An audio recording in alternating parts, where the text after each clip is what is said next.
I have to do that 24 times. Anyway,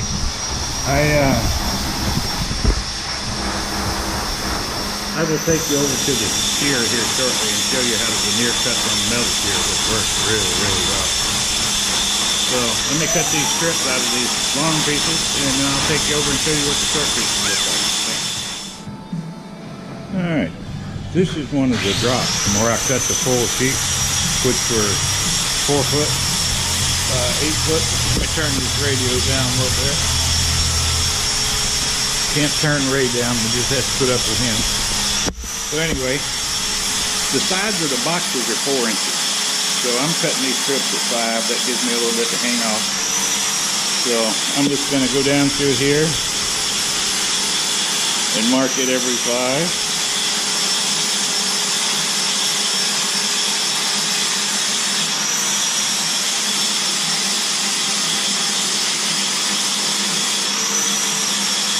And then I'll go over to the shear and cut this,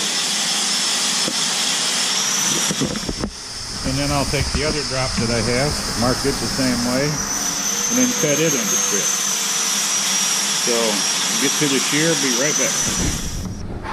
Alright, we're at the shear now, and this is 90 degrees to the cutter in the shear, so this is our straight edge. And if you look down in the crack, I don't know if you can see, but the little pencil line is lined up with the edge of the table. So I'm going to sit you back here. Maybe you'll be able to see.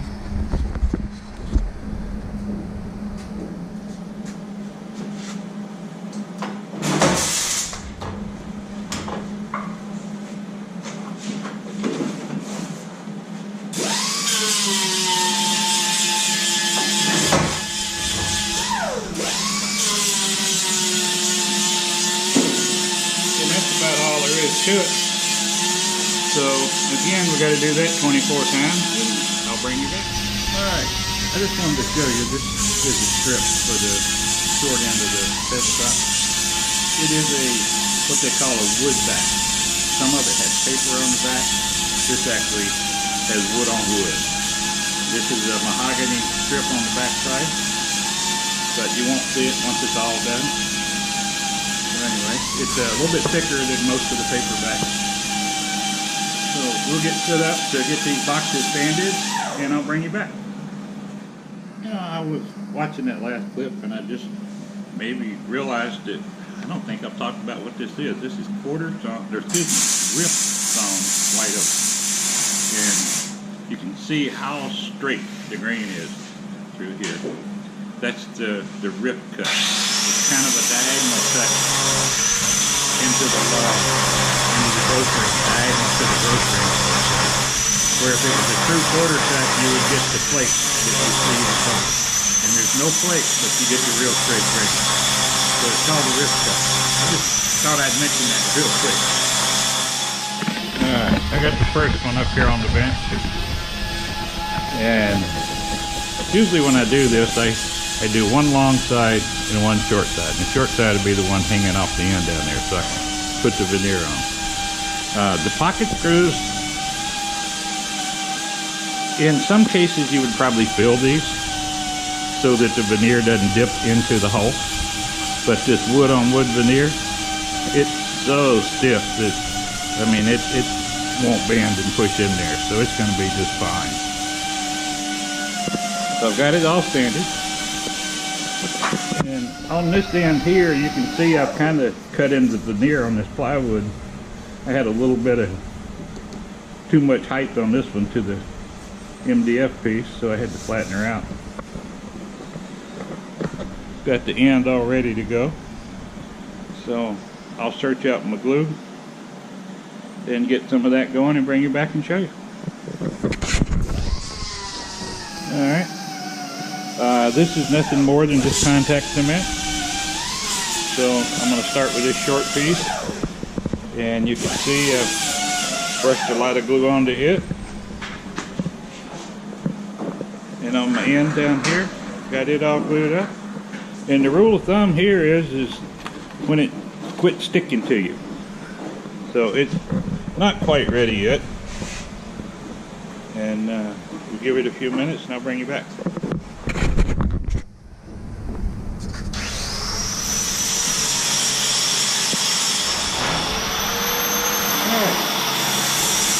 Router set up here with a plus trim bit, bearing on the bottom, and just a little bit of cutter sticking out, just enough to cut the veneer.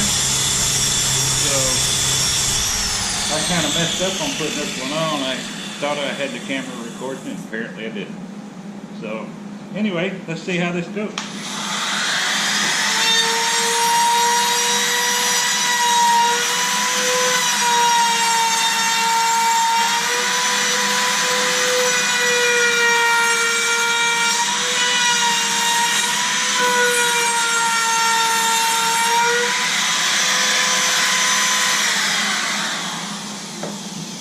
Alright, that looks pretty good. So, finish this off, what we do is grab a sander.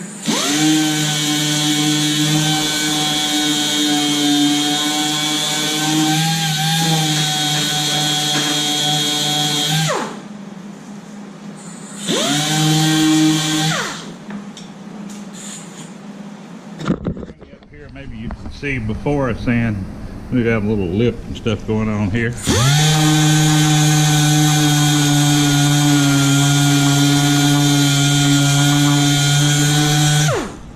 Now we're nice and flush. You can see this corner here. Looks like it was always that way. So anyway, when I start gluing this long one on, I'll try to remember to turn the camera on and let you see it. Alright. Again, our contact cement, and you don't want to be real stingy with this. Put it on nice and thick. If you were doing straight up MDF, they would recommend that you do 2 coats. Put the first one on, let it dry, and then do a second. So all this, let it dry so it's not tacky, and that's about it. Alright, let's see if we can get this long piece of veneer on without messing it up. Get it so you can see it. Now, this piece is one of the strips that's just a little bit too narrow, so I'm going to use it as a safety right up here. It will help you from sticking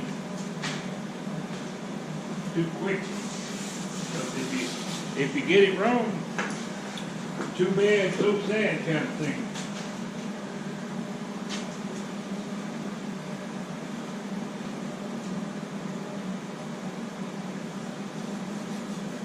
Alright, we're looking pretty good there. I think we're good.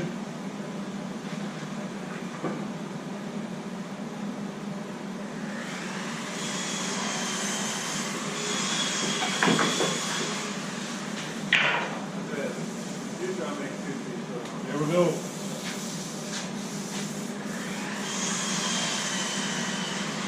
Now we're going to get my little Volkswagen looking thing out to roll, pressure roll. So we roll it really hard.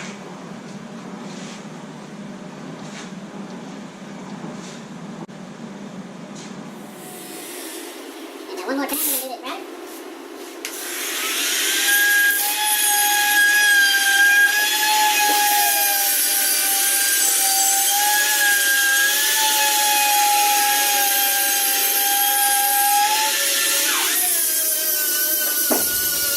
Just like on the short end, we'll come back and sand the sides and stuff. I'll bring you back and see what it looks like.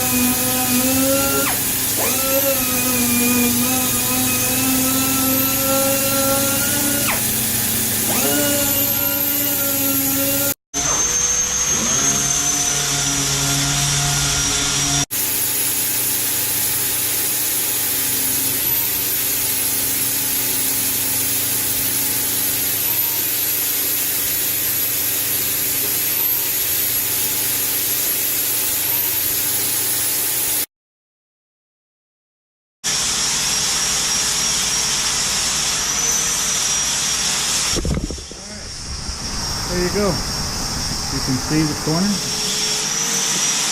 Looks absolutely awesome. See the end. So now if I do that 23 more times, I'll be done.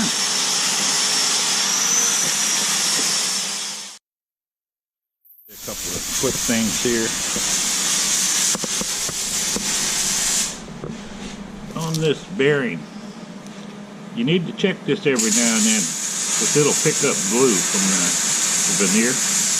And if it picks up enough glue and it locks the bearing, and then the whole housing starts spinning against your other veneer, it'll put a burn stripe down it. So every now and then, check your bearing. And I like to keep a little bit of light oil in the bearing. Not so much that it slings out and gets all over the wood, but just a little bit of oil. And I have one here, and the bearing is like totally locked up.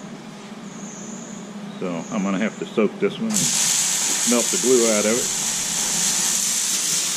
So I just wanted to say that, and so now I will do the other 23, and the tops will be done with the exception of the inlay that's going to go in, but we'll talk about that once I get the steel pieces, we get to it.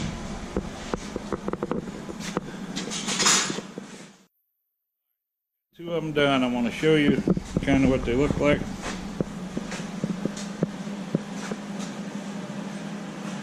One of them. Both ends, both sides all done. Sanded up, looking good. Here's another one. This is what the veneer looks like when it comes to us, all rolled up. And Ray is putting the first assembly together. So there it is. So anyway, that'll probably do it until he gets some more of these put. Be enough for this time. This will be part 2 of 12 tables, and we're going to call this one veneering. And if you ever plan to do any veneer, I hope this may help a little bit. This is a very simple approach to veneer and contact cement, which works well in certain cases. Doesn't work well in all cases, but works good here. You can put it in the vacuum bag with contact cement, and it really puts it on tight. But we can't put these in a bag because the bag would crush these. So anyway, they're good. They'll last forever, and they'll certainly last longer than this hotel will ever keep them. So I hope it helped, and the next one will probably be on the steel insert, welding the steel insert together, and then everything will have to go for finishes. The boxes will go here to the spray room. It gets a stain in a clear coat. The legs and the insert piece will go to the powder coaters. So when I see the steel, I'll bring you back and start another one. So try to, subscribe, tell your friends, give us a thumbs up. We're still looking kind of weak on YouTube, and I know I put this on Facebook, and you Facebook guys, it'd be great if you went to YouTube and subscribed and stuff. That's the only way I'm ever getting in front of people, is to have subscribers and stuff. So I appreciate it. Until next time, thanks.